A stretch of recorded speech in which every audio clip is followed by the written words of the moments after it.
আসার একটা সিরিয়াল আছে, যার কোন সিরিয়াল নাই রে। দেখা যায় বাবা জিন্দা, সন্তান দুনিয়ার মধ্যে নাই।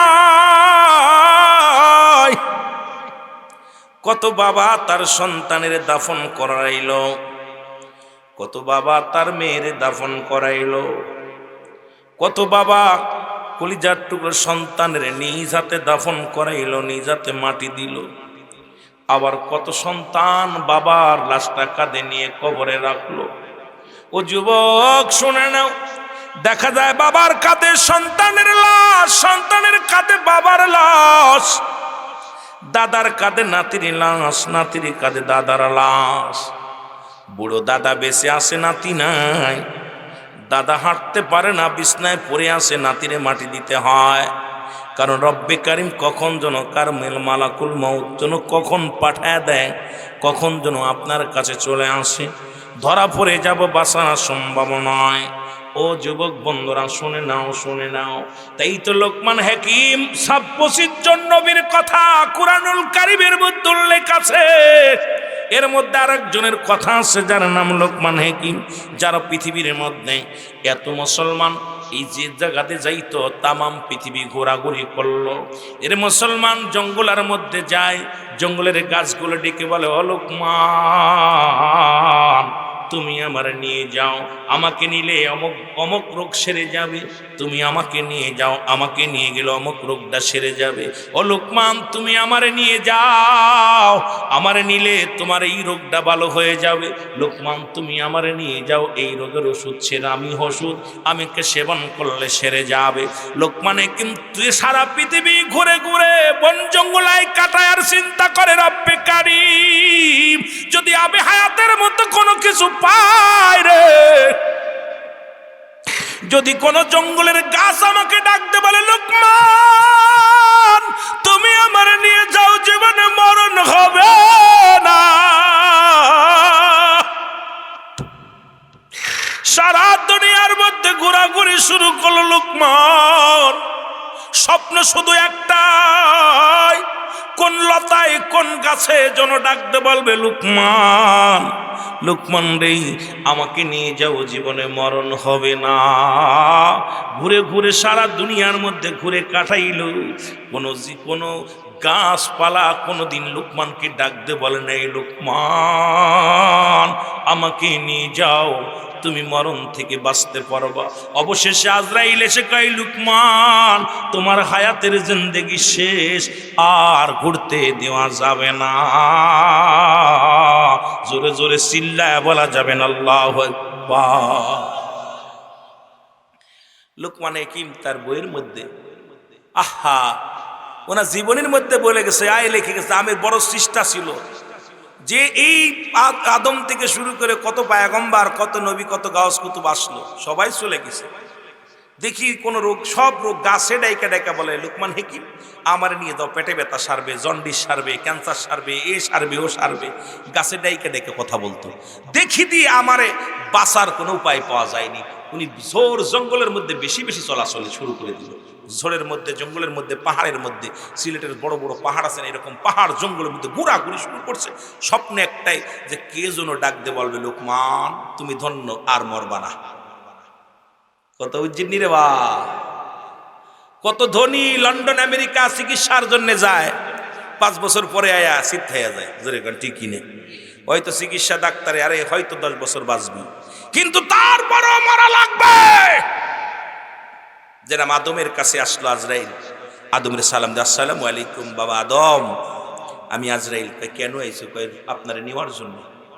কয় নেওয়ার জন্যে? কিতা কও? কয় হায়াত শেষ, যদি আপনি থাকতে চান তাহলে আল্লাহ বলছে কিছুদিন থাকতে পারেন। কতদিন থাকবেন? আদম কইতেছে, আজরাইল কয়দিন থাকবো? কয় থাকবেন আপনি কতদিন চান? এই যে একটা বকরি দেখছেন, এর গায়ে যত পশম আছে, এই যে গরু একটা বকরি, এটার গায়ে যত পশম আছে, এত কয়দিন বাঁচতে চলো বাঁচবেন? 1000 বছর, 10 বছর, আপনি কতদিন চান? আল্লাহ সেই কয়দিন দিব। হাকা যা, হাকা যা, অনেক দিব, অনেক দিব, কত চান? আদম কয় তারপরে কি হইব? তারপরে মরা লাগবো। কথা কয় না রে, কি লাগবো? আদম কয় কাম সারছে, আরো 50 বছর, 100 বছর, 200 বছর বাঁচা পর মরা লাগবো। আজরাইল কয় হ, তা কয় আদম রে, আজরাইল কয়, আদম কইতেছে আজরাইল আমার আর শখ নাই, কারণ বুড়া হয়ে গেছি, আড্ডি গুড্ডি বেঁকা হয়ে গেছে, এখন মাজা বেঁকা হয়ে গেছে, চুলগুলো পেকে গেছে, অনেকদিন বাঁচছি, তো যদি মরাই লাগবে তার বেশি থে লাভ নাই, নিয়েই যাও। সুবহানাল্লাহ বল। যদি মরাই লাগবো ওই 10 বছর বেশি থেকে লাভ কি? তা মরার আগে একটা কথা, আমার দুইটা স্বপ্ন, একটা স্বপ্ন হলো আমার ছেলে, সব ছেলে সন্তান মেয়ে সন্তান সবার বিবাহ দিছি, একটা মাত্র ছেলে অবিবাহিত আছে, নাম তার শীষ আলাইহিস সালাম। ওর জোড়ায় কোনো কুলাও মেয়েও পাই নাই, বিয়েও দিতে পারিনি। একটা বড় স্বপ্ন আছে, ওর একটা বিয়ে দিয়ে যেতে পারলে আমি শান্তি পাতাম। সুবহানাল্লাহ কইতেন নি? প্রতিটা বাবা মার কিন্তু স্বপ্ন, সব বাবা মা, কিন্তু আল্লাহ নিয়ে যায়, আজরাইলদের নিয়ে যায়, এটাও বড় পরীক্ষা। ছেলে মেয়ে, আমিও চিন্তা করি আল্লাহ আমার দুইটা ছেলে দিছে, আল্লাহ ওরা যেন জানাজা পড়তে পারে, আল্লাহ ওরা যেন বড় একটা কামাই করতে পারে, এটা চিন্তা সবার ভিতরে আছে। কি ভাই নাই বড় কথা কর না কেন? আশা আকাঙ্ক্ষা নাই না আপনাদের? নাই, না থাকলে না থাকলো, যারা আছে আছে আলহামদুলিল্লাহ। চিন্তা করে ছেলেটা যদি আমেরিকা যায় ভালো টাকা কামাইব, ছেলেটা বড় বড় লেখাপড়া করে বড় ইঞ্জিনিয়ার হলে ভালো হইব, সবার মনে একটা কল্পনা জল্পনা থাকে, ঠিক কি না? প্রতিটা বাবা মা, যারা বিয়ে করলে ওরা বোঝে নাই, কিন্তু যারা বিয়ে করছে বাচ্চা কাচ্চা হয়েছে তারা বুঝতেছি যে সন্তানদের একটা প্রতিষ্ঠিত করার জন্য প্রতিটা বাবা মায়ের ভূমিকা থাকে, যে সন্তান নিজের পায়ে দাঁড়াবে সেই পর্যন্ত আল্লাহ আমার বাঁচায় রাখো। সবাই মনে মনে কয়, জোরে যদিও না কয় তবে মনে মনে রাত্রে আজান আজান মোনাজাত দিয়ে আল্লাহ রব্বির হামহুমা কামা রাব্বায়ানি সগীরা আহা রব্বানা যালামনা আনফুসানা ওয়া ইল্লাম তাগফির লানা ওয়া তারহামনা লানাকুনান্না মিনাল খাসিরিন। আল্লাহ একটা বাচ্চা দিছো, দুইটা ছেলে দিছো, 4টা মেয়া দিছো, আল্লাহ যেন বিয়ে শাদী দিয়ে যেতে পারি, একটা ব্যবস্থা যেন করে দিতে পারি আল্লাহ, তার আগে মরগ দিও না, এরা ভাইসে বেড়াবে না। প্রতিটা বাবা মার স্বপ্ন সন্তান প্রতিষ্ঠিত হোক, জোরে বলেন ঠিক কিনা? আদম আলাইহিস সালাম বলতেছে আজরাইল স্বপ্ন আমার একটা, সেটা হলো আমি আর তোমার বাধা দিতেছি না, তবে আমার শীষের একটা ব্যবস্থা যদি করে যেতে পারতাম তাহলে শান্তি পাতাম। 2 নাম্বার হলো অনেকদিন জান্নাতি ফল খাই না, কথা বোঝেননি? অনেক দিন ওই যে জান্নাত থেকে আসা পর আর এই কপালে জোটে নাই, তা আমার মন চাচ্ছে যদি একটু ফল খেতে পারতাম। আল্লাহ জিবরিল আজরাইল আলাইহিস সালাম কইছে হুজুর দাঁড়ান আমি আল্লাহর সঙ্গে একটু কথা কই আসি। আল্লাহ কইছে সালাম দিছে, আল্লাহ তোমার আদম তো মরতে রাজি হয়েছে, কিন্তু শর্ত 2টা দিছে, একটা হলো জান্নাতি ফল খাইব, 2 নাম্বার হলো ওই শীষের একটা ব্যবস্থা করতে হবে। এখন শীষের তো বিয়া দিবেন, কোনো ওনার তো জুরাই কোনো ছেলে মেয়ে নাই, কি করা যায়? রব্বে কারিম আজরাইল তুমি এটা নিয়ে বড় টেনশন করো না, ব্যবস্থা আমি করে দিব, যেহেতু আমার নবী আদম আর শীষেরও নবী বানাইছি। সুবহানাল্লাহ কইতেন নি? আর টুজরে কইতেন না? ওই আদমের যে দায়িত্ব দিছিলাম ওই দায়িত্ব আমি শীষেরে দিছি, সুতরাং শীষের ব্যবস্থা আমি আল্লাহ নিজেই করতাম। কথা বুঝেননি? এখন শীষের কাছে আদম আলাইহিস সালাম কয় বাবা আমার তো কোরআনে ফল খাইতে চাচ্ছে, কোরআনে জান্নাতি ফল। আদম নবী শীষ আলাইহিস সালাম বলতেছে আব্বা তুমি প্রথম মানুষ, প্রথম নবী, আল্লাহর সঙ্গে ডাইরেক্ট অ্যাকশন তোমার, তুমি আল্লাহর কাছে চাইলেই তো হয়। ভাই আমার কথা হনছে না রে, তুই চা। সুবহানাল্লাহ কইতেননি? কথা কয় না রে? আমার কেন যেন আল্লাহর কাছে চাইতেছে, আল্লাহ দিচ্ছে না। তো বাবা তুই তো, তোর একটু পাওয়ার আছে, আর আমার এই দায়িত্বটা তোরে অর্পণ করছি, কারণ আমার পরে তুই হবি এই কওমের সর্দার নবী, সুতরাং তুই আল্লাহর চাইলে দিব। আর শীষ আব্বা তুমি চাইলে দিত, আমার চা লাগতো না, তুমিই চাও। আদম কয় বাবা আমি চাইবো না, তোর কেমন পাওয়ার আছে আল্লাহর সঙ্গে, কেমন ডাইরেক্ট যোগাযোগ হয়েছে, কালেকশন হয়েছে, এটা আমার দেখার দরকার। সুবহানাল্লাহ বলেন না? সন্তান কেমন পারদর্শী তুই আমার দেখার দরকার না? তা শীষ আল্লাহ আব্বাই তো 2টা জিনিস চাইছে, কি কি 2টা জিনিস? একটা হলো আমার একটা জোড়া মিলাই দিতে কইছে, আর একটা হলো, কথা বুঝিনি, আর একটা হলো আমার আব্বা জান্নাতি ফল খাতি চায়। আল্লাহ আজরাইল দেরি করিস না, জান্নাতে চলে যা। জান্নাতে যে 1 ঝাঁকা ফল নিবি, কয় ঝাঁকা? 1 ঝাঁকা, এত বড় 1 ঝাঁকা ফল নিবি যেন আদমের কমের ভিতরে 100 জোড়া সন্তান খাইয়ে করছে, নাতিপুতি যা আছে সবাই যেন একদম তৃপ্তি সহকারে খাইতে পারে। যত ফল আছে ভালো মন্দ, আপেল আঙ্গুর কর্মা যত যা আছে সব নিবি। ঝাঁকা একটা বইরা জিবরিল আমিন নিয়ে রওনা দিছে, মাথায় নিয়ে চলে আসতেছে। আল্লাহ কয় দাঁড়া রে, একটু কথা হন। এই দাঁড়া। দাঁড়াইছে, একটা কাজ আছে। আমার আদম তো দরখাস্ত করছিল তার পুলার জন্য, এখন আদমের বয়সও শেষ, আর পুলাফান হইতো না। কথা বুঝলেনি? এখন আর দেওয়ার সময় নাই, কারণ এখন চলে আসার সময় হয়েছে, এখন আর দেওয়ার সময় নাই, হাওয়ারও সময় নাই, আদমেরও সময় নেই। তো একটা কাজ কর, জান্নাত থেকে একটা ভালো দেইকা একটা হুর নিয়ে যা। সুবহানাল্লাহ কইতেননি? আর একটু জোরে বলেন না। সব ভালো একটা হুর, ভালো দেখে হুর নিয়ে আজরাইল আলাইহিস সালাম, জিবরিল আলাইহিস সালাম দুইজনে একসাথে চলে আইছে, হুড্ডারে নিয়ে চলে আইছে আদম আলাইহিস সালামের সামনে আইয়া জাকা নামাইছে, কয় হুজুর এই যে নেন ফল খান।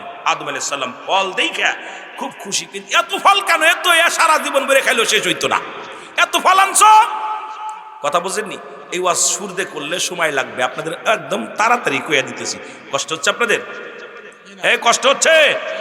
আমার সময় হয়ে গেছে ছেড়ে দিয়া, কারণ তারপরও আমি তাড়াতাড়ি কাটতেছি, কারণ সময় আপনাদের নষ্ট করব না। তো যেটা বলতেছিলাম, যদিও পোস্টারে লেখা আছে 9টা পর্যন্ত আলোচনা, 8টাই সাবাত, এরপরে 9টা ধরবে আরেক বক্তা, তবু 9:30 বেজে গেছে। আমি আলোচনার মধ্যে আসি, জানা আসা পর্যন্ত মোটামুটি বসে আছি, যে কথাগুলো খেয়াল করবেন, খুব খেয়াল করবেন। আর যদি কষ্ট হয় তাহলে আমি আমার এই পর্যন্ত যত কথা বলছি বুঝতে পারছেন তো? আল্লাহ কবুল করুক, জোরে বলেন আমিন। আমি কিন্তু আপনাদের হাজিরায় খুশি হয়ে গেছি, মাঠটা ভরে গেছে। আর যুবক এই এলাকার মানুষগুলো ওয়াজ শোনে, আমার মন চাচ্ছে আপনাদেরকে নিয়ে আরও 4-5 ঘন্টা আলোচনা করতে, কারণ প্রাণ ভরে যাচ্ছে। এই মানুষগুলো কেমন যেন ছাতক পাখির মতো তাকায় আসে আলোচনা নেওয়ার জন্যে। আপনাদেরকে দেওয়ার দরকার অনেক ওয়াজ, যুবকদের দেওয়ার দরকার, বাচ্চাদের দেওয়ার দরকার, মুরব্বীদের দেওয়ার দরকার। আবার বর্তমান যুগের যে অবস্থা, আমি তো রুহুল আমিন সিদ্দিকী বাস্তববাদী বক্তা, বেশিরভাগই বাস্তববাদী নিয়ে আলোচনা করি, কিন্তু ওদিকেও যেতে পারলাম না বিষয়, কারণ সময় চলে যাচ্ছে, দৌড়াইতেছে খালি সময়। আদম নবী বলেন, জিবরিল এত ফল আনছো কেন? জিবরিল আমিন বলে, হুজুর আপনি পেট ভরে খাইবেন, তৃপ্তি সহকারে খাইবেন, আর বাকি ফল দিয়ে আপনার পোলা শীশ আলাইহিস সালামের হানিমন হবে।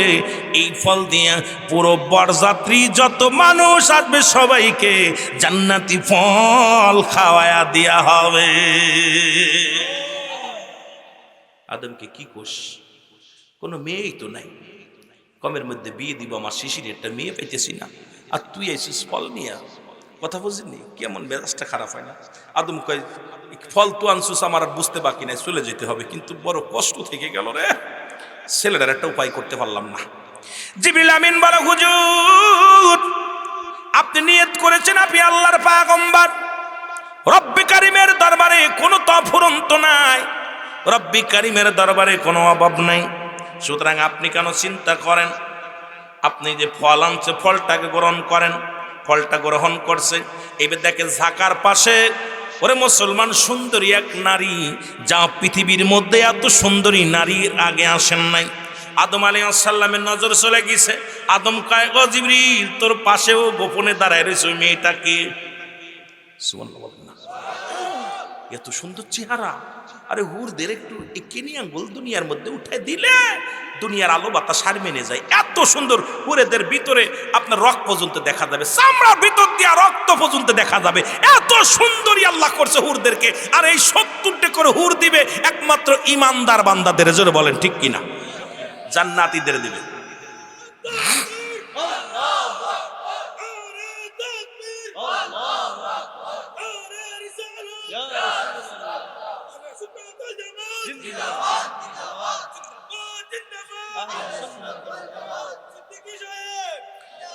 তাকবীর দেওয়ার পর একটা উপকার হয়েছে ভাই। উপকারটা হলো, আমি 5টা গুণের নারী বিয়ের কথা কইছিলাম, একটা গুণ কইছি, বাকি 4টা বাদ আছে। মনে পড়ে গেছে হঠাৎ করে তাকবীর দেওয়া পরে, যে আমি তো আপনাদের ফাঁকি দিতে কয়ে গেছিলাম 5টা গুণের নারী বিবাহ করতে, মনে আছে? কিন্তু ভাইয়ের তাকবীর পরে আমার ব্রেনে এসে গেছে, আইরে যুবক তাকবীর দিতেছে, কারণ যুবকদের বিষয় ছিল ভিতরে, হট করে মনে পড়ছে যুবকটা জাগা মতো গেছে, রা কাম সারছে। এখন আদম আলাইহিস সালাম ডাক দিয়ে কয়, জিবরিল। কয়, জি হুজুর। কয়, তোমার পাশে ওই মেয়েটাকে, এরা তো জীবনে পৃথিবীতে দেখি নাই, এ মনে হচ্ছে জান্নাতের ভিতরে কিছু দেখছিলাম বাপ। সুবহানাল্লাহ কইতে নিবে, কোনে দেখছিল? আরে আদমরে তো বানায়া জান্নাতে রাখছে,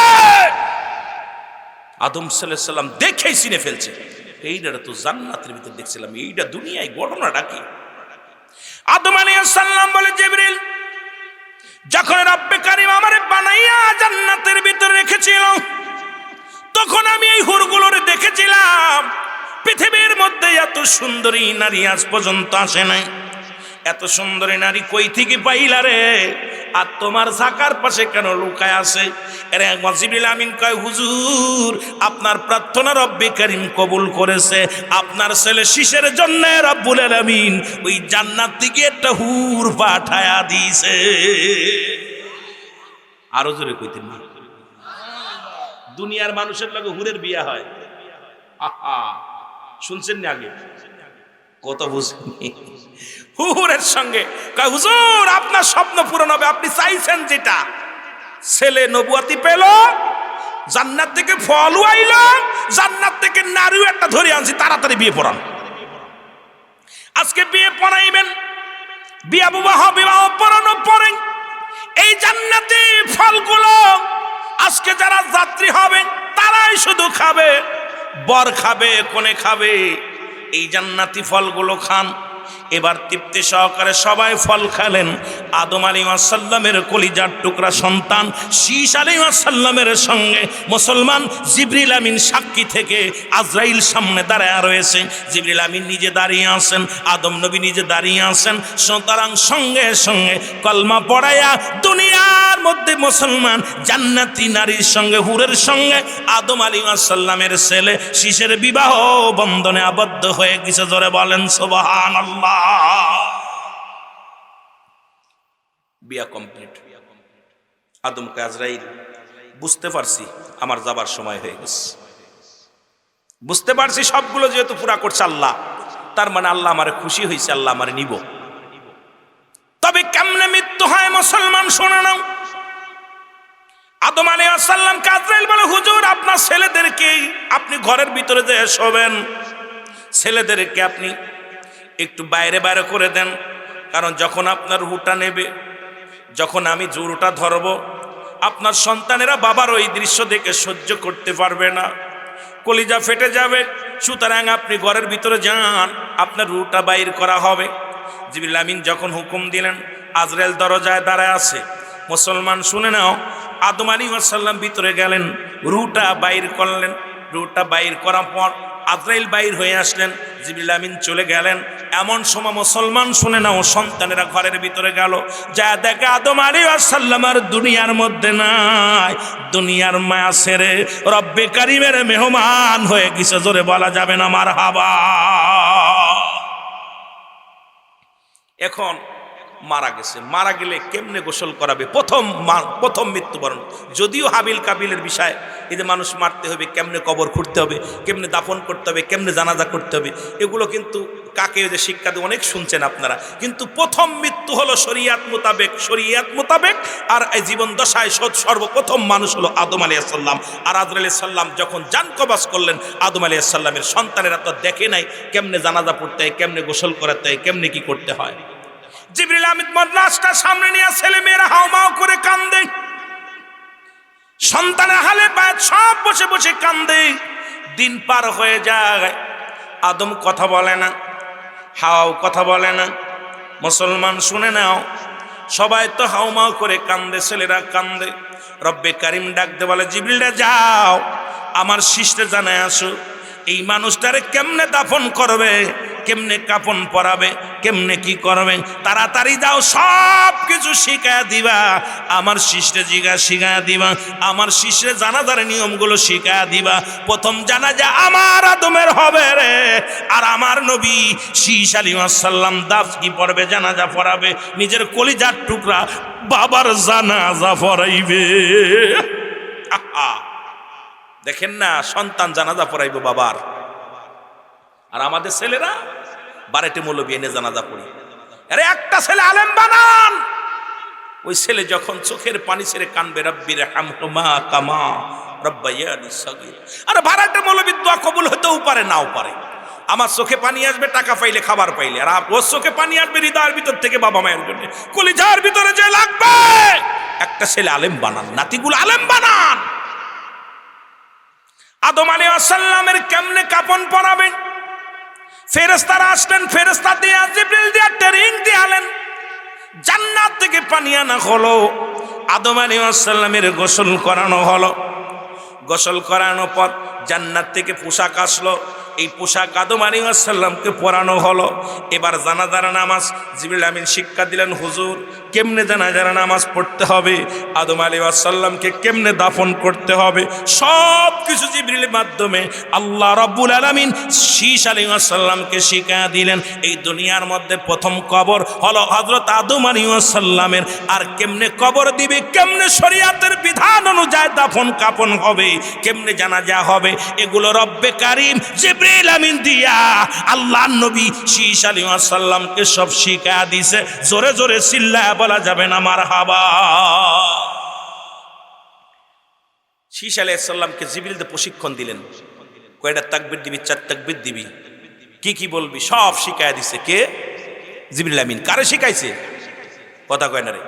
শীশ আলাইহিস সালামকে পাশে দাঁড়ায় জিবরিল আমিন বলতেছে, হুজুর আমি যা যা করি আপনি তাই তাই করবেন, আমি যেরাম যেরাম দেখাই আপনি সেরাম সেরাম দেখাবেন। আদম আলাইহিস সালামের মৃত্যু হয়ে গেল, শীশ আলাইহিস সালাম খেলাফত পাইলেন, আগে থেকেই পাইলেন। এই দুনিয়ার মধ্যে মুসলমান শুনে নাও, এই দুনিয়ার মধ্যে সেও বাঁচতে পারে নাই। আদম থেকে শুরু করে আখির নবী রাহমাতুল লিল আলামিন পর্যন্ত যত পয়গম্বর যত নবীগণ আছেন সবারই মৃত্যুর পেয়ালা পান করতে হয়েছে। কেউ দুনিয়া থেকে বাঁচতে পারবো না, বাঁচার সময় নাই, বাঁচতে পারবা না, কারণ যে কোনো মুহূর্তে মালাকুল মউত চলে আসতে পারে। কারণ এই দুনিয়ার মধ্যে কুরআনুল কারীমের মধ্যে সকল সূরা সকল আয়াত অস্বীকার করতে পারবা, ছোট্ট একটা আয়াত স্বীকার করতে পারবা না। কুল্লু নাফসিন যায়কাতুল মাউত। স্বীকার অস্বীকার করতে পারবেন? কে কে পারবেন? কেউ পারবেন না। আমার বাবারা, আমার গভীর মনোযোগ, যে কথাটা বলি দিলের কান্ডা লাগায় শোনো। আমার বাপ দাদু ভাইয়েরা শোনেন, বলতেছিলাম 5টা গুণের নারী। কয়টা গুণের? এই দুনিয়ার মুসলমান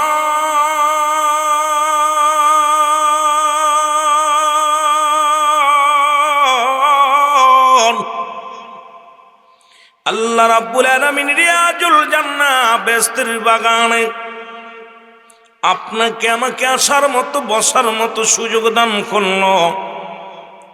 এ সময় কত মানুষ জেলখানায়, কত মানুষ হাসপাতালে, কত মানুষ মৃত্যু শয্যায় সজ্জিত। রব্বুল আলামিন আপনাকে আমাকে হাসপাতালে নেন নাই, দুনিয়ার মধ্যে জেলখানায় নেন নাই, পৃথিবীর সর্বোচ্চ উত্তম জায়গা। গতকাল কই ময়দানটা ছিল একটা পরিত্যক্ত জায়গা বা একটা ধানের ক্ষেত, আজকে জায়গাটার নাম হলো রিয়াজুল জান্নাহ বেহেশতের বাগান। আগে বেহেশত তারপরে বাগান, ব্যক্তির কারণে জায়গার দাম বেড়ে যায়। আজকে কোরআন হাদিসের খাতিরে, উলামায়ে কেরামের খাতিরে এই জায়গাটা কোনো সাধারণ জায়গা নয়, এই জায়গাটার নাম হলো রিয়াজুল জান্নাহ বেহেশতের বাগান। জোরে জোরে চিল্লায় বলো মারহাবা। মদিনার মাটু মাটি, বাংলাদেশের মাটু মাটি, মদিনার মাটি গায়ে লাগলে গুনাহ ছড়ে যায়। মদিনার বুকে যে সমস্ত হাজী ভাইরা মদিনা শরীফে গেছেন, মক্কা মদিনার মাটি গায়ে লাগলে গুনাহ ঝরে যায়। বাংলাদেশের মাটি গায়ে লাগলে চুলকানি রোগ হয়। আমি রুহুল আমিন যদি বলি, সিলেটের মাটিতে শাহজালাল শুয়ে আছে, শাহপরান শুয়ে আছে, ফুলতুলি সাহেব কেবলা শুয়ে আছে। এই জমিনের মাটিগুলো গায়ে লাগলে গুনাহ ঝরে যাবে। আমাকে আপনারা পাগল বলবেন, মাতাল বলবেন, আমাকে গুন্ডা বলবেন, বদমাইশ বলবেন, কিন্তু এই মাটিতে নবীর কদম পড়ে নাই, যার কারণে এই মাটির এত দাম নাই। কিন্তু মক্কা মদিনার মাটির দাম বাড়ছে আমার নবীর খাতিরে, নবীর সম্মানে। যে মাটি গায়ে লাগলে গুনাহ ঝরে যায়। মদিনা শরীফে এক খণ্ড পাথর আছে, যেটা গায়ে লাগলে জীবনের, ও যুবক শোনো, এই পাথরের মধ্যে চুমা দিলে জীবনের গোনাগুলো ঝরে যায়। কমলাপুর রেল স্টেশন, সিলেটের রেল স্টেশনে সুন্দর সুন্দর পাথর পাওয়া যায়, জাফলংয়ে পাথর পাওয়া যায়, তামাবিলে গেলে পাথর পাওয়া যায়। এই পাথরের মধ্যে চুমা দিলে প্রস্রাবের গন্ধ পাওয়া যায়। পাথরে পাথরে বেশ কম আছে, জায়গায় জায়গায় বেশ কম আছে। সুতরাং মদিনার মাটু মাটি, বাংলাদেশের মাটু মাটি, মদিনার পাথরও পাথর, বাংলাদেশের পাথরও পাথর। সুতরাং এই জায়গা আগামীকাল জান্নাতের বাগান হইব না। আজকে এই জান্নাতের বাগানের দাম হলো কোরআনের সম্মানে, মুসলমান উলামায়ে কেরামের সম্মানে। ও যুবক বন্ধুরা শুনে নাও, আগে হলো জান্নাত, তারপর হলো বেহেশতের বাগান। আগে হলো বেহেশত, তারপর হলো বাগান। সুতরাং এই জান্নাতে ছুটে আসবে একমাত্র জান্নাতি পাগলেরা। জাহান্নামীরা এই বাগান চিনব না, তারা জীবনেও আসতো না, কারণ তাদের কপাল পোড়া, তাদের কপাল মন্দ। জোরে জোরে চিল্লায় বলেন ঠিক কিনা? যতই আপনি বুঝান, যদি বলা হতো হই হই কাণ্ড রই রই ব্যাপার, আসিতেছে এক ঝাঁক ডানা কাটা পড়ি, নাসিবে কিডা কমলা সুন্দরী। হাই হাই, এলাকার মধ্যে এইরকম সামিয়ানা দিয়া লাগতো না, টিকিট 500 টাকা, কিন্তু সিরিয়াল কাটতে হতো 3 দিন 5 দিন আগে থেকে সিরিয়াল লাগাতে হতো টিকিটের জন্য। জোরে বলেন ঠিক কিনা? যেমন বাংলাদেশে খেলা হচ্ছে, IPL খেলা হচ্ছে না, কি যেন BPL খেলা হচ্ছে। সিলেটের জমিনে কদিন খেলা হলো, গত কয়েকদিন আগে দেখলাম সিলেটের টিকিট কাউন্টারে আগে বিলাক হয়ে গেছে, এক টিকিটেরটা 500 টাকা। তারপরও 2 দিন 3 দিন আগে যে খেলা দেখার জন্য টিকিটের অপেক্ষা আছে। হাই কপাল পোড়া, কিন্তু এখানে ঢুকলেই জান্নাত। ভিতর দিয়ে ঢুকবে, প্রতিটা কদমে কদমে সগীরা গুনাহ মাফ হয়ে যাবে। প্রতিটা কদমে কদমে সগীরা কবিরা গুনাহগুলো আল্লাহ ছোট ছোট সব গুনাহ মাফ করে দিবে। কিন্তু এইখানে মানুষের অভাব, আশার অভাব। জোরে বলেন ঠিক কিনা? এ আমার ভাইয়েরা, আমার বন্ধুরা, আমার মানুষের মৃত্যু হয় 2টা টাইমে গো।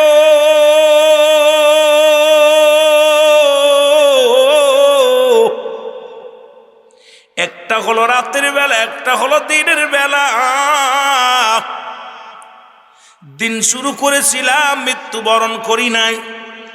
রাত শুরু করে দিলাম, এখনো মৃত্যুবরণ করি নাই। আগামীকাল সূর্যোদয় হবে, আগামীকাল আমি আপনি সকালে ফজরের নামাজ পড়তে পারবো, আগামীকাল আমি আপনি সূর্য দেখতে পাবো, এমন কোনো গ্যারান্টি কেউ দিতে পারবেন এখানে বইয়া? কথা বলেন, পারবেন? যত বড় সিলেটি হন, যত বড় কুমিল্লা হন, সিলেটি হন, রংপুর হন, আর বাংলাদেশি হন, আর ইউরোপ কান্ট্রি হন, আমেরিকা হন, লন্ডন হন, যখন মালাকুল মউত চলে আসবে, 1 সেকেন্ড সময় দিবে না, 1 মিনিট সময় দিবে না। কারণ পরবর্তী সময় আপনার আমার জন্য কি নিয়ামত বয়ে আনতেছে আপনি নিজেও জানেন না। কত যুবক, কত যুবক দুনিয়া থেকে বিদায় হয়ে গেল রে। গত পরশুদিনকে দেখলাম, ও মুসলমান, ফরিদপুর করিমি ফিল্ম স্টেশনে কোথায় একটা তেলের পাম্পে যুবক চাকরি করে। আপনার আমার মতো তরতাজা যুবক, সে জানতো না যে আমার মরণটা এমনি হবে। সে কখনো ভাবতে পারে নাই তার মরণটা এমনি হবে। আইরে মানুষ কেন যেন নিষ্ঠুর হয়ে গেছে। ওই তেল পাম্প থেকে তেল বোঝাই করে নিয়ে যখন যায়, অপরাধ তার তেলের টাকা চাওয়া। আপনারা যারা ফেসবুকে দেখছেন, নেটে দেখছেন, অপরাধটা শুধু তেলের টাকা চাওয়া। এই এক অপরাধে গাড়ি দিয়া চাপা দিয়া দুনিয়া থেকে বিদায় করে দিছে। উনি জীবনেও জানতো না ওনাকে দুনিয়া থেকে চলে যেতে হবে। উনি জীবনেও জানতো না যে টাকা চাটা আমার অপরাধ হবে। উনি জীবনেও জানতো না যে আমার শেষ রাত। স্ত্রী পুত্র সন্তানের কাছ থেকে বিদায় নিয়ে আইছে, বাবা আইছে, মুসলমান কর্মস্থানে আসছেন, কিন্তু রব্বুল আলামিন এই কর্মস্থল থেকে, এই দুনিয়া থেকে বিদায় করে দিছে। সুতরাং মানুষ কেন যেন একটা নিষ্ঠুর হয়ে গেছে। এই মানুষের দিলে কোনো দয়া নাই, মানুষের মনে কোনো মায়া নাই, মানুষের অন্তর যেন পশুর চাইতে পাষাণ্ড হয়ে গেছে।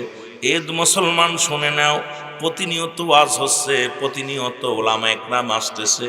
এই সমাজের মধ্যে ওলামার অভাব নাই, আলেমের অভাব নাই, মসজিদের অভাব নাই, ওয়াজের অভাব নাই, কিন্তু হেদায়েতের অভাব বর্তমান জামানায় ঈমানের বড় ঘাটতি দেখা দিছে। জোরে বলেন ঠিক কিনা? একটু মহব্বতের সঙ্গে দুরূদ শরীফ পড়েন, আল্লাহুম্মা।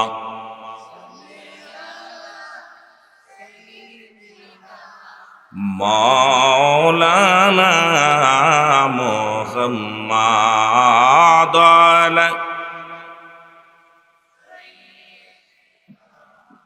মাওলানা মারু জোরে বলেন আল্লাহুম্মা সাল্লি আলা মাওলানা মুহাম্মাদ আলা সাইয়্যিদিনা এ দুনিয়ার মুসলমান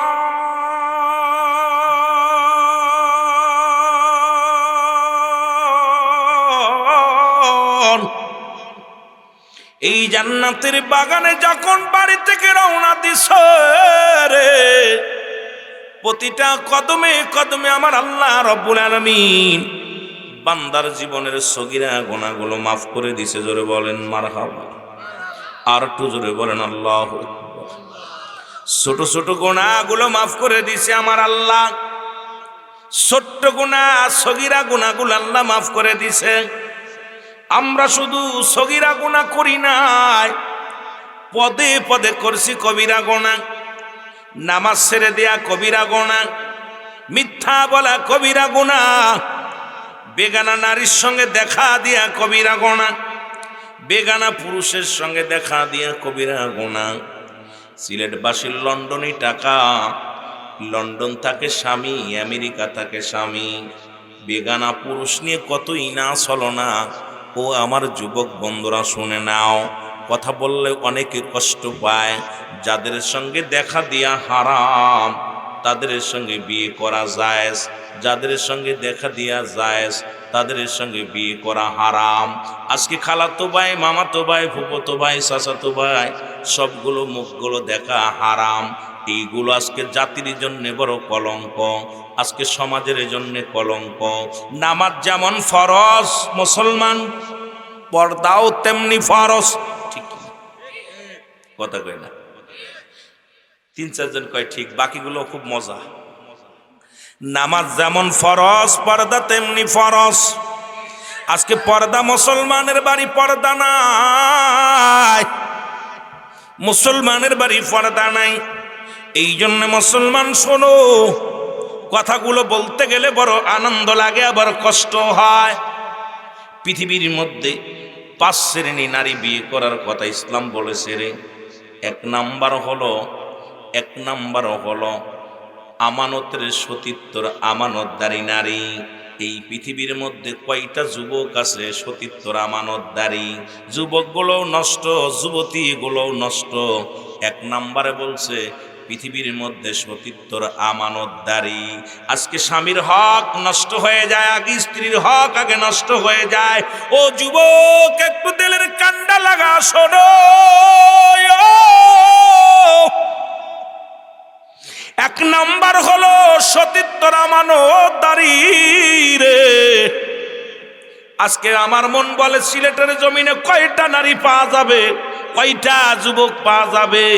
কারণ রাসূল তো নিজেই বলেছে যে ব্যক্তি 2টা জিনিস আমার কাছে জামিনদার হয়ে যাবে, আমি নবী তার হাত ধরে জান্নাতে নিয়ে যাব। এক নাম্বার হলো 2 গালের মধ্যবস্তু জিহ্বা, আর একটা 2 পায়ের মধ্যবস্তু, যেটা হলো স্ত্রীলিঙ্গ পুরুষলিঙ্গ। এই 2টা জিনিস যে ব্যক্তি অপচয় করবে না, খোদার কসম আমার নবী ওয়াদা করেছে, আমি নবী তারে হাত ধরে জান্নাতে নিয়ে যাব। জোরে বলেন না সুবহানাল্লাহ। রাসূল নিজে ওয়াদা করছে, এই 2টা জিনিস আমার কাছে জামিনদার হয়ে যাবে যে আমি এই লজ্জাস্থান একমাত্র স্বামী ব্যতীত আর পৃথিবীর কোনো পুরুষের কাছে বিলিয়ে দিব না। আমি স্ত্রী এবং স্বামী ব্যতীত, স্ত্রী ব্যতীত অন্য কারুর কাছে যাব না। এইটা ওয়াদা যে ব্যক্তি করেছে, যে ব্যক্তি আমানতের খেয়ানত করে নাই, খোদার কসম রাসূলুল্লাহ ওয়াদা করেছে। আমার যুবক বাবারা, অনেক যুবক ভাইয়েরা বসে আছেন, রাসূল নিজে ওয়াদা করেছে আমি নবী তার হাত ধরে জান্নাতে নিয়ে যাব। এখন রাসূলুল্লাহর সঙ্গে জান্নাতে যেতে চান কি? কে একটু হাত তোলেন।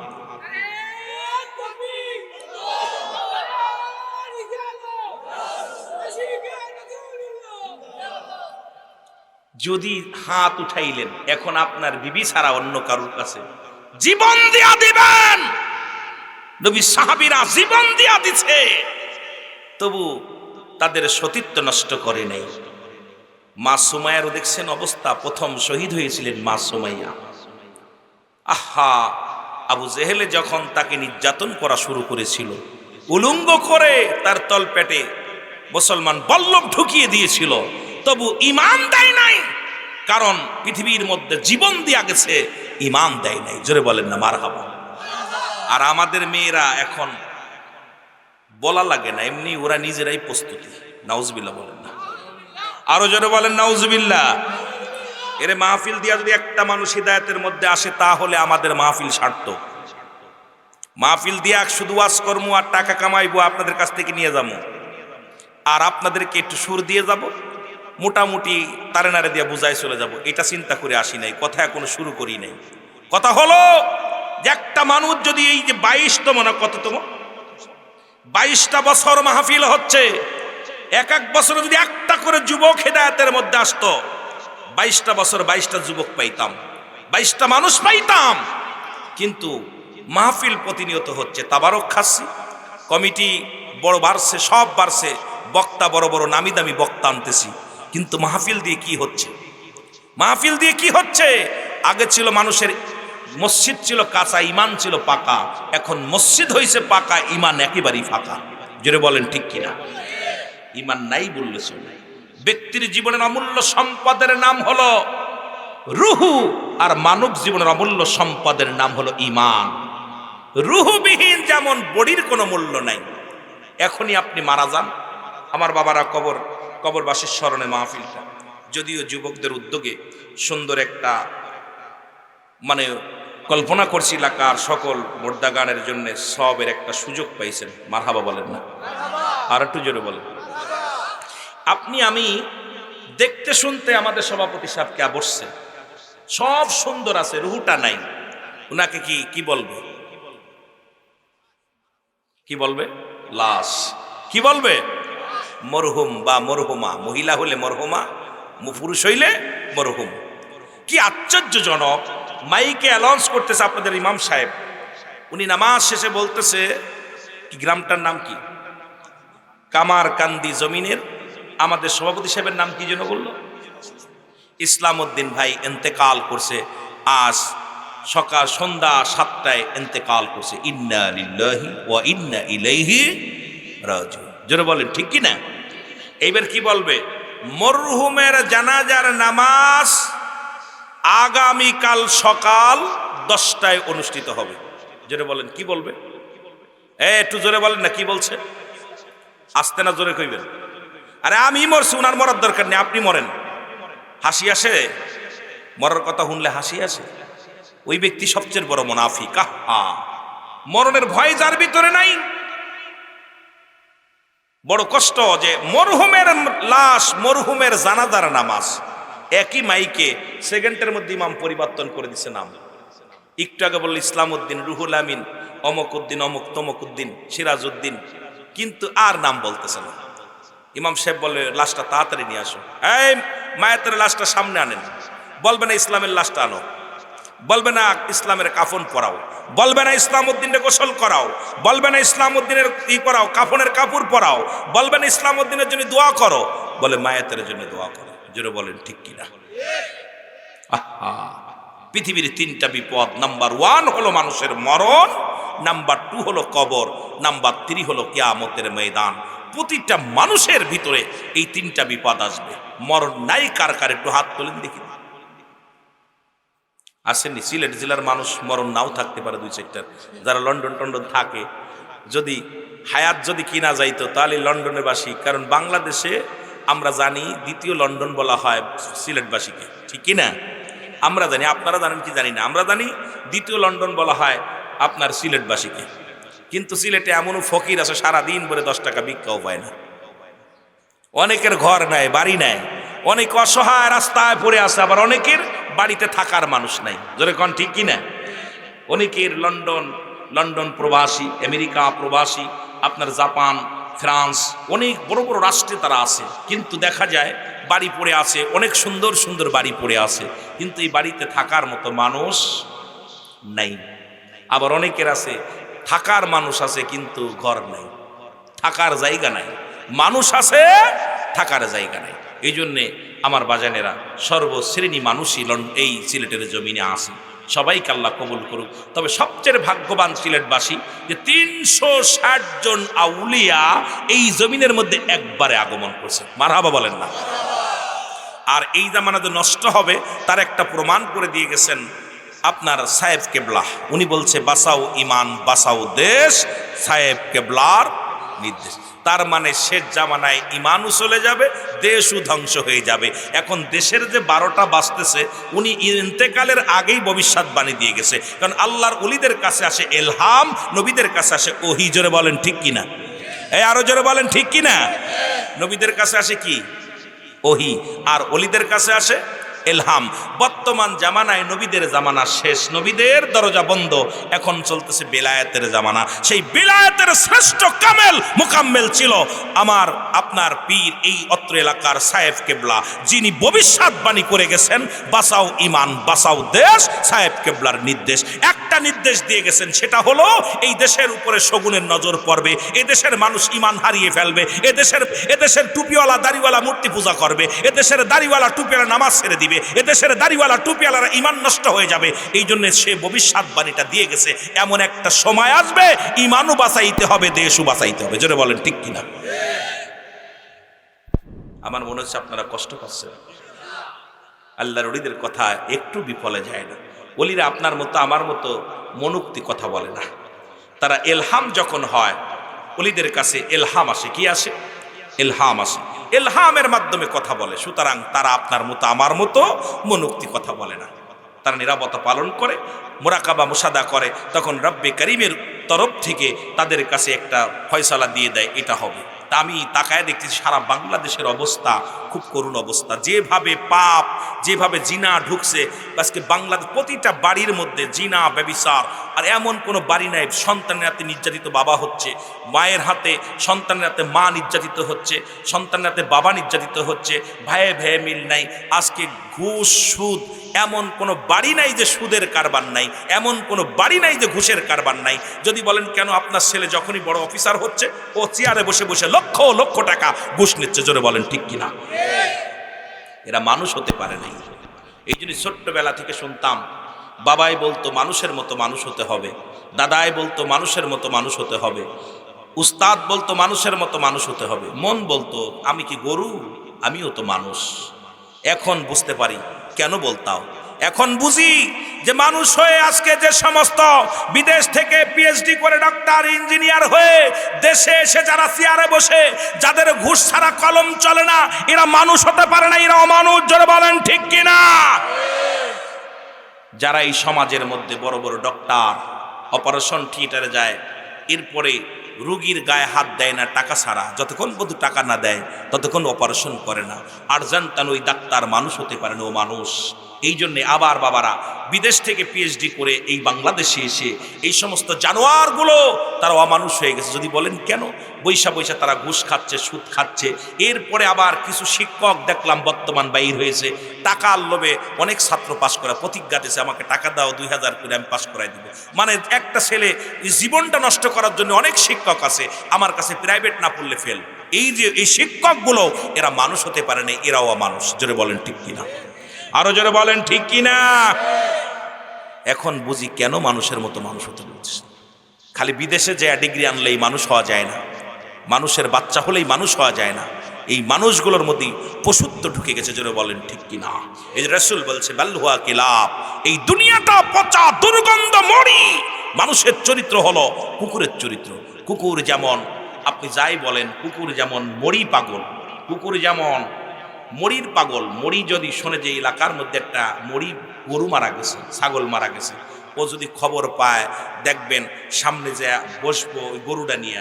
আচ্ছা বলেন দিয়ে একটা কুকুরকে একটা গরু খেয়ে শেষ করতে পারবে? জোরে বলেন পারবে? পারবে না। ও কিন্তু যাইতে বাইরে ভাগ দেবে না, ও সামনে পা দুই কান সামনে দিয়ে বসবো,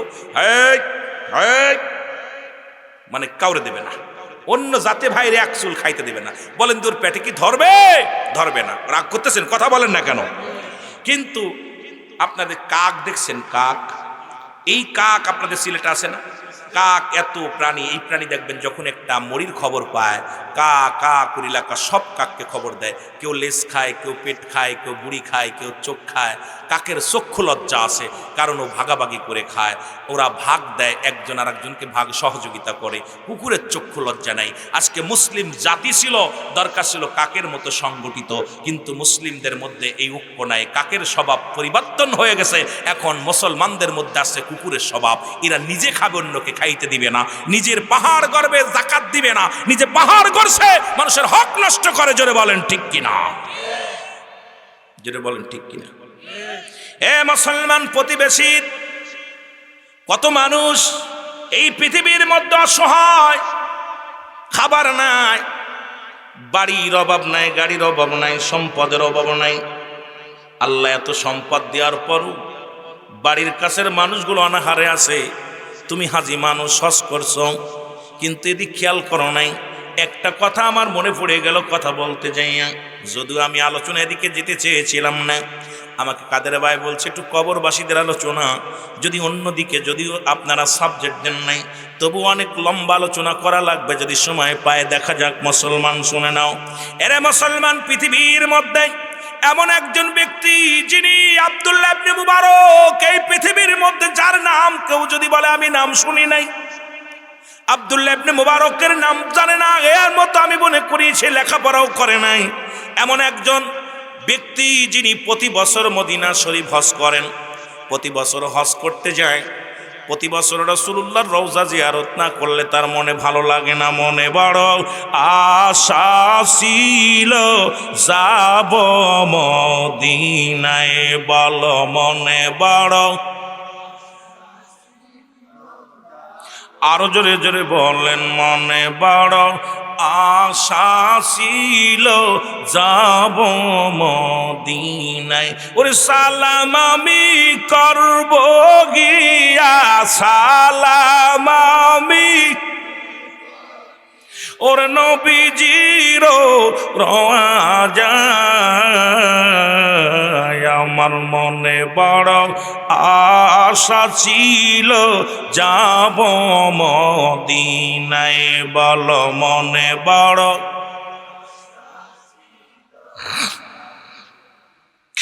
আরব সাগর পাড়ি দিব, নাই তোমাদের তরি,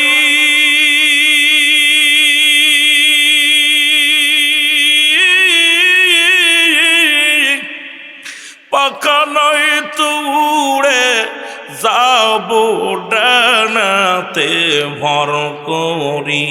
ওরে আশায় আছে সম্বল নাই, আশায় আছে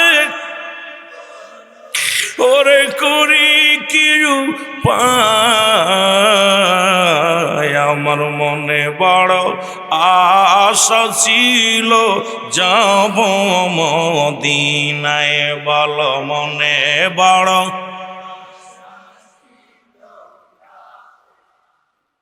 কে যাও ভাই কামার কান্দি বাসি, সোনার মদিনা,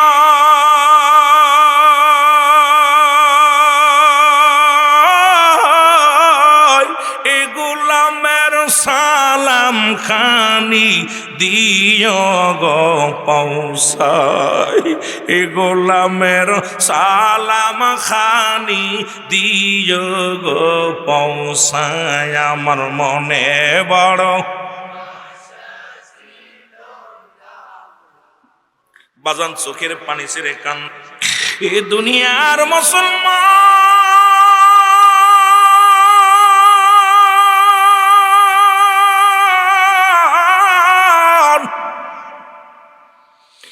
আব্দুল্লাহ ইবনে মুবারক প্রতি বছরে মদিনায় যায়, রাসূলুল্লাহর রওজা জিয়ারত করেন। ধনী মানুষ।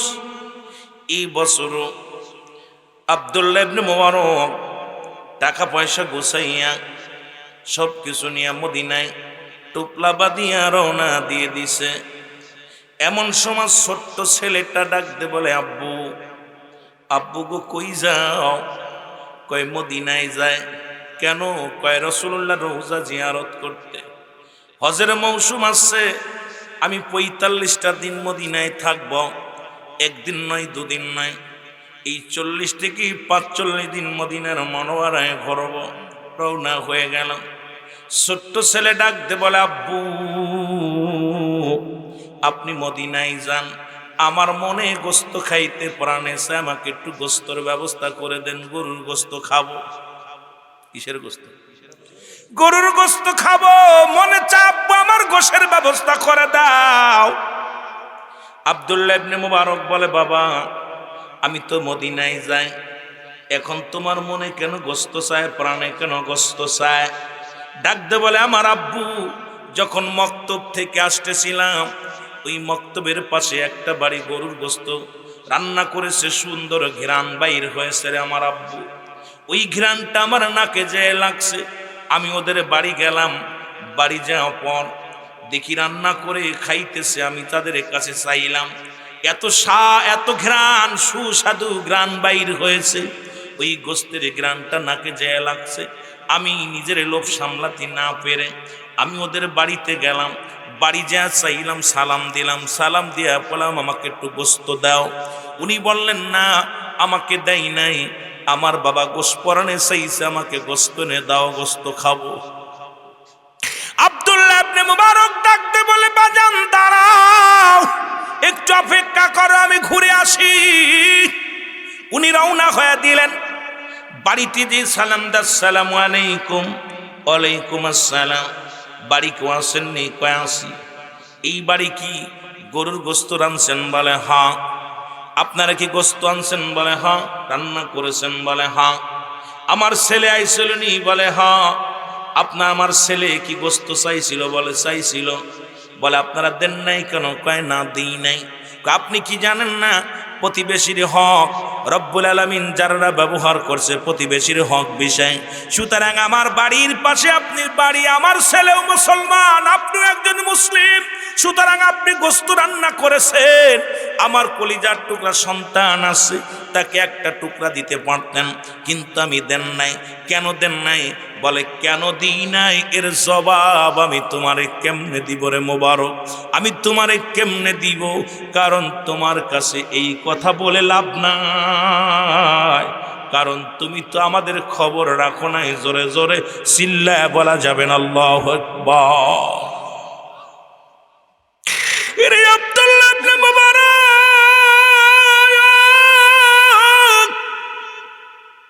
তোমার পদধূলি পায় আমি ধন্য। তুমি এলাকার মধ্যে একজন নামি দামি মানুষ, হাজী মানুষ, অনেকবার মক্কা মদিনায় গেছো, রাসূলের জিয়ারত করেছো, তোমার পদধূলি পায় আমি ধন্য হয়েছি, কেন গোস্ত দিলা না আগে বলো? বলে এ মোবারক রে, আজ 3টা দিন আমার ঘরের মধ্যে কোনো খানা নাই, আমার 5টা ছেলে মেয়ে ক্ষুধার যন্ত্রণায় ছটফট করে রে। প্রতিদিন আমি মদিনায় যাই, কাজের জন্য যাই, শহরে যাই, কোন মানুষ আমারে কাজ দেয় না। সন্ধ্যা হয়ে গেলে আমি ফিরে আসি বাড়ি, শূন্য ব্যাগটা নিয়ে আসি। প্রতিদিন আজকে যখন আমি কাজে বাইর হলাম, আমার ছোট ছেলেটা কান্দিয়া কান্দিয়া ডাকতে বলে, বাবা আমরা মনে হয় আর বাঁচবো না, আজ 3টা দিন একটু পানিও নাই, খাবারও নাই। বাবা গো, তোমার কলিজার টুকরা সন্তান বুঝি আর বাঁচবে না, তোমার ছেলে মারা যাবে গো বাবা, আজকে যদি খাবার না আনো বাবা, ও আমার আব্বা জান, এই ক্ষুধার যন্ত্রণায় আমরা মারা যাব বাবা গো। আমি ব্যাগটা নিয়ে রওনা হয়ে গেলাম কাজের সন্ধানে। অলিগলিতে ঘুরলাম, কেউ আমার একটা কাজ দিল না, কেউ আমার একটা কাজ দেয় নাই, এমনকি একটা খুরমাও দেয় নাই, একটা খেজুরও দেয় নাই। যখন আমি বাড়ির দিকে রওনা হয়ে গেলাম ব্যাগটা দিয়ে, আমার ছেলের কান্না আমার হৃদয়ের ভিতরে লাগতেছিল। দুই ছেলের ছোট ছেলের কান্নাটা, আব্বু ও আমার আব্বু, আমি আর বাঁচবো না, ক্ষুধার যন্ত্রণা সহ্য করতে পারি না, এই কথাটা বারবার আমার কানে ভেসে আসতেছিল। আর ওই সন্তানের চেহারা মোবারক, চেহারাটা আমার চোখের সামনে বারবার ভাসতেছিল। এ আব্দুল্লাহ ইবনে মুবারক, আমি আসার পথে দেখি একটা গরু মরে আছে, ওই গরুটার গোস্ত শিয়াল কুকুরে ভাগ করে খাচ্ছে। আমি ওই শিয়াল কুকুরগুলো তাড়াইয়া গরুর কি করলাম, ওই গরুটার দেহ মুবারক থেকে দাপনা থেকে কিছু গোস্ত কেটে এনে আমার কলিজার টুকরা সন্তানদের রান্না করে দিছি। ওই মরা গরুর গোস্ত কেটে এনে আমার সন্তানদের রান্না করে খাইতে দিছি। এ মোবারক, তুমি ধনী মানুষ, তোমার তো অভাব নাই, তুমি একজন হাজি মানুষ, তোমার তাল্লা অভাব দেই নাই, এই জন্যে তোমার ছেলের গোস্ত দিই নাই, কারণ আমার কলিজার টুকরাগুলো না খেয়ে মারা যায়, এই কারণে আমি ওই মরার গরুর গোস্ত আমার সন্তানদের খাওয়াইছি, তোমারে দেই নাই। এর জন্য আমার অপরাধ কি আমি আপনারে বলতেছি, এই কারণে আমি দিই নাই, এই কারণে আপনার সন্তানের আমি এক টুকরা গোস্ত দিই নাই। আব্দুল্লাহ ইবনে মুবারক বলে, ভাই দাঁড়াও, আমি আসি। এক দড়ি বাড়ি চলে গেলেন। বাড়ি যে বিবিরে কয়, বিবিরে চাউল ডাউল যা আছে তাড়াতাড়ি দাও। আমি কি করলাম, রব্বে কারিমের কাছে ধরা পড়ে যাব। আরে আরে বিবি তাড়াতাড়ি আয়, আমি বছর মদিনায় যাব না, হজ করতে যাব না। চাউল ডাউল নিয়ে নিজের মাথায় বেঁধে নিয়ে চলে গেলেন বাড়িতে যাইয়া। ডাক দে কয়, ভাই এই নাও, তোমার সন্তানদের রান্না করে খাওয়াও, এই নাও টাকা, যা লাগে তাই এনে নাও। আমি বছর মদিনায় যাব না, আমারে তুমি ক্ষমা করে দিও। আমি তোমাদের খবর নিতে পারি নাই, আমি প্রতি বছর মদিনায় চলে যাই, অথচ আমার পাশের বাড়ির মানুষগুলো না খেয়ে আসে, আমি খবর নিই নাই। আরে রব্বি কারিম, তুমি যদি আমারে ধরো, জবাব দিতে পারবো না রে আল্লাহ। ও আমার রব্বে কারিম, ও আমার আল্লাহ, তুমি আমার মাফ করে দাও, আমি বছর মদিনায় যাব না। জোরে জোরে চিল্লায়া বলা যাবে না আল্লাহু আকবার। মদিনা যাইতে পারলাম না, মদিনা দেখতে পারলাম না, মদিনা।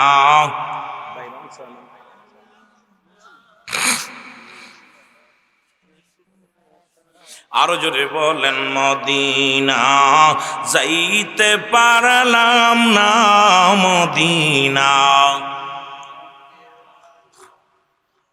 বাজান একটু জোরে জোরে আওয়াজ দিয়ে বলেন, মদিনা যাইতে পারলাম না, মদিনা। আমি অসহায় তাই এত দূরে রই, আমি অসহায় তাই এত দূরে রই, দূর থেকে সালাম জানাই, বলো দূর থেকে নাই, মদিনা যাইতে পারলাম না, মদিনা। মহব্বতে জোরে জোরে বলেন, মদিনা।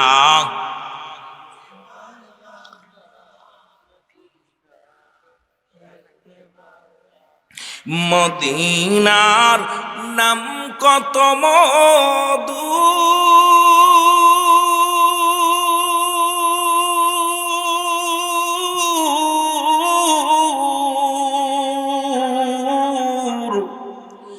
মদিনা আর যে কত দূর,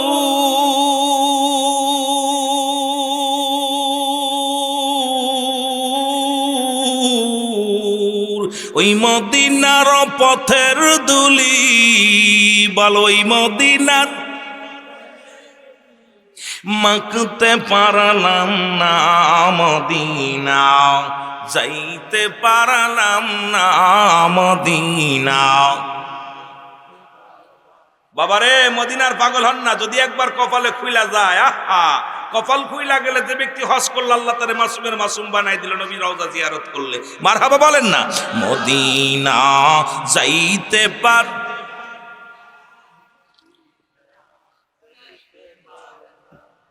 আমি অসহায় তাই এত দূরে রই, আমি অসহায় তাই দূর থেকে সালাম জানাই, বলো দূর থেকে নাই মদিনা যাইতে পারলাম না, মদিনা দেখতে পারলাম না, মদিনা যাইতে পারলাম না, মদিনা। মদিনার নাম কত সুন্দর,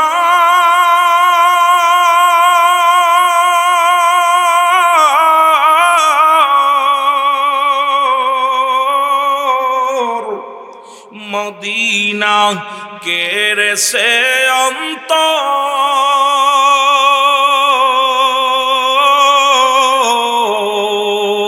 এই কামার কান্দির সালাম খানি, কামার কান্দির পৌঁছাই দিও মদিনায়, বলো নাই মদিনা যাইতে পারলাম না, মদিনা দেখলাম না, মদিনা যাইতে পারলাম না, মদিনা। আমি অসহায় তাই এত দূরে রই, বলো অসহায় তাই দূর থেকে সালাম জানাই, বলো নাই মদিনা যাইতে পারলাম না, মদিনা। এ দুনিয়ার মুসলমান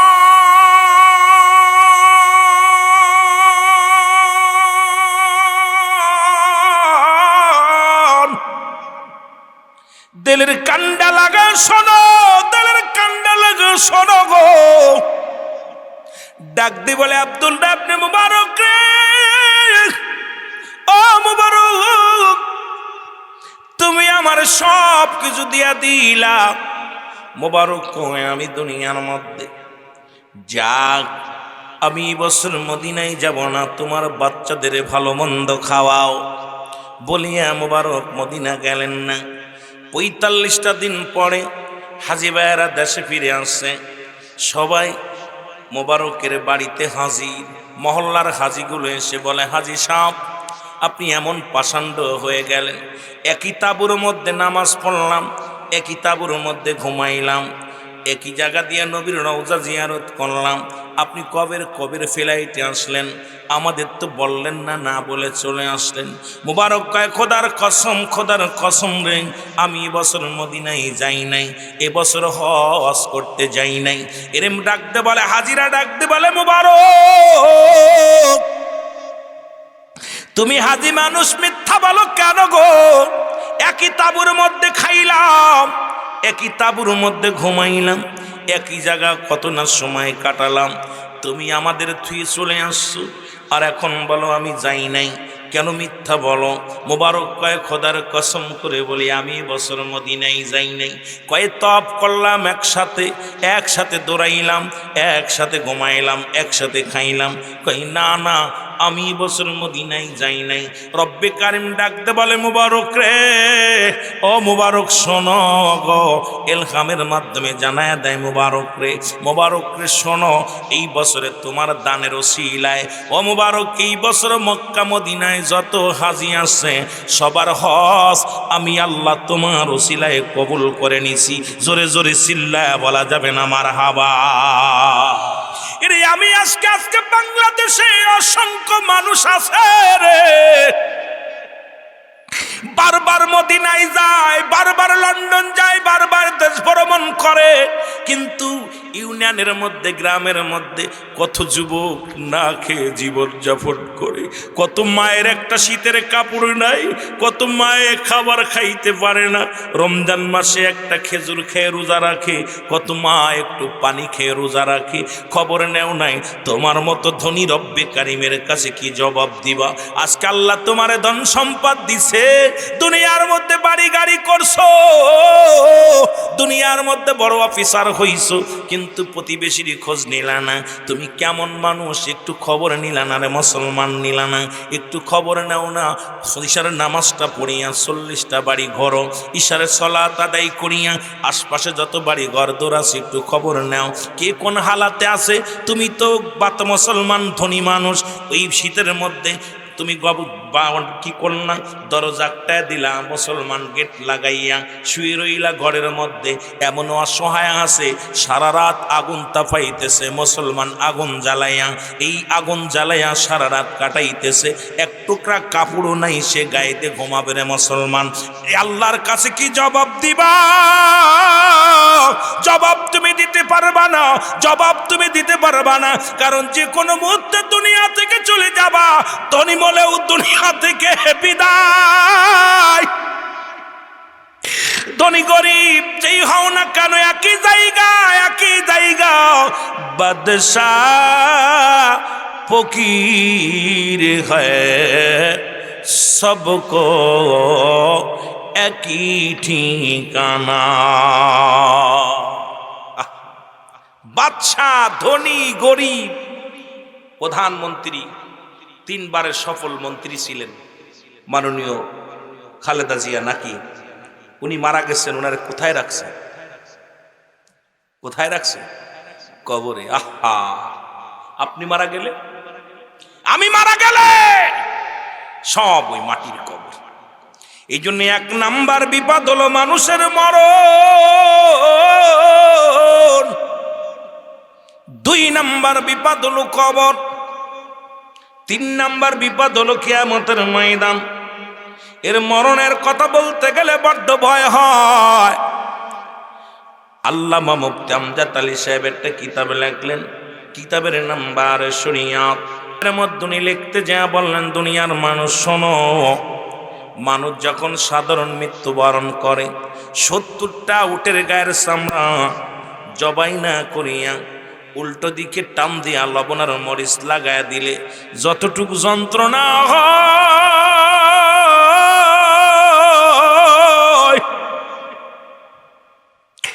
এর চাইতে 70 গুণ যন্ত্রণা হলো একটা সাধারণ মৃত্যু। এখন আমরা যারা মরণকালে পায়খানা করে দিই রে, মরণের সময় কত মানুষ প্রস্রাব করে দেয়, মরণের সময় কত মানুষ চোখ দুটি বড় বড় হয়ে যায়, মরণের সময় কত মানুষের মুসলমান জিহ্বাটা বড় হয়ে যায়, জিহ্বা এক হাত বাইর হয়ে গেছে। আল্লাহ আল্লাহ, কত মানুষের কাপন পরাইলাম, কত মানুষের দাপন করলাম রে, ওই মরণের সময় পায়খানা প্রস্রাব করে দিছে। কত মানুষ এই দুনিয়ার মধ্য থেকে বিদায়ের সময় চোখ দুটি বড় হয়ে গেছে আর বন্ধ করা যায় নাই, জিহ্বা বড় হয়ে গেছে আর ভিতরে দেওয়া যায় নাই। হাইরে মরণ, মরণ থেকে পালানোর কোনো পথ নাই, মরণ থেকে বাঁচার কোনো উপায় নাই, মরণ থেকে নিস্তার পাওয়ার সম্ভাবনা। একমাত্র স্রষ্টার মৃত্যু নাই, সৃষ্টির মৃত্যু আছে। আপনার এলাকার মধ্যে কামারকান্দির জমিনের মধ্যে যত মানুষ আছে, যত মাখলুকাত আছে, চলে যেতে হবে, মরণের পেয়ালা পান করতে হবে, এর মধ্যে কোনো সন্দেহ নাই। জোরে জোরে চিল্লায় বলেন ঠিক কিনা? আমার মরণ আসিবে কখন কেউ তো জান না, আমার মরণ, একটু জোরে জোরে বলেন, আমার মরণ আসিবে কখন কেউ তো জান এ আমি চলে যাব, আমায় তোমরা বইলা যাইও না। আমি চলে যাব, আরো জোরে জোরে বলেন, আমি চলে যাব, আমায় তোমরা বইলা যাইও না। আমার মরণ আসিবে কখন কেউ তো জানি না। আমার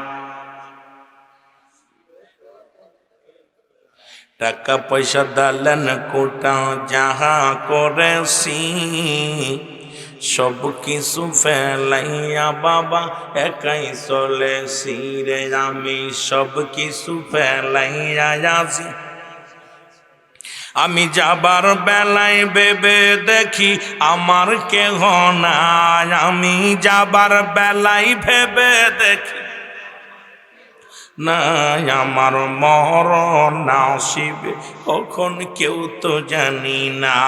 আমার মরণ, একটু জোরে জোরে চিল্লায় বলেন, আমার মরণ আসিবে কখন। ডানে বামে মাটি, আমার মাটির বিছানা। ডানে বামে মাটি, একটু জোরে জোরে বলেন, ডানে বামে মাটি আমার। এই পৃথিবী চিরদিনই থাকার জায়গা নয়, অন্ধকার কবর যে তোমার আসল ঠিকানা রে মানুষ। অন্ধকার কবর যে তোমার আসল। এ আমি চলে যাব, আমায় তোমরা ভুইলা যেও না। আমি চলে না, ডানে বামে মাটি আমার মাটির বিছানা। ডানে বামে খন্দি, বুড়া হয়ে মরবেন কোনো গ্যারান্টি আছে? কথা কন। এখানে যারা বইছেন, যুবকরা যারা বইছেন, বুড়া হয়ে মরবেন কোনো গ্যারান্টি দিতে পারেন? এ আরো যারা বলেন পারেন? সব শেষ করল মান আলাইহা ফান, সব শেষ করে দিবে কে? আরো জোরে বলেন কে? বিশ্বাস আছে কার কার? বিশ্বাস আছে কার কার? একটু জোরে হাত তোলেন না। আয় হায়, জ্ঞানী মানুষের দেরি হবে কেন? সব শেষ করব কে? আল্লাহ। এ দুনিয়ার মুসলমান গভীর মনোযোগ, পৃথিবীর